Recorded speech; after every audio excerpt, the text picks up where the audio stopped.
حضور نے فرمایا بدا الاسلام غریبا وسیعود کما بدا فطوبی للغرباء۔ اسلام کا تو آغاز اس طرح سے ہوا کہ وہ اجنبی تھا، بالکل اس کا شناسہ، اس کا جان پہچان والا کوئی تھا ہی نہیں، اکیلے تھے محمد رسول اللہ صلی اللہ علیہ وسلم۔ بات شروع ہوئی، آپ نے فرمایا اس کے بعد اللہ نے غلبہ دیا ہے اسے، سطوت اور شوکت، حکومت، لیکن سیعود کما بدا، اب سین کے ساتھ جو آتا ہے فعل مضارع، اس میں انقریب،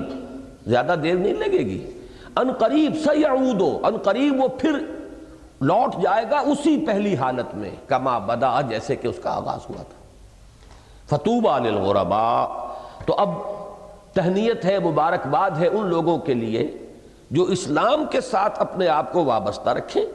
اسلام اجنبی ہو جائے تو وہ بھی اجنبی ہو جائیں، وہ بھی اپنے ماحول کے اندر اجنبی بن کر رہ جائیں، آؤٹ کاسٹ ہو جائیں، ان کے جان پہچان والے نہ رہیں، ان کی سی سوچ رکھنے والے نہ رہیں، انہیں اپنے ہم خیال لوگ نہ ملیں، ہم مقصد لوگ نہ ملیں، اس کے باوجود وہ اسلام کے دامن سے وابستہ رہیں، ان کے لیے تہنیت ہے، ان کے لیے مبارکباد ہے۔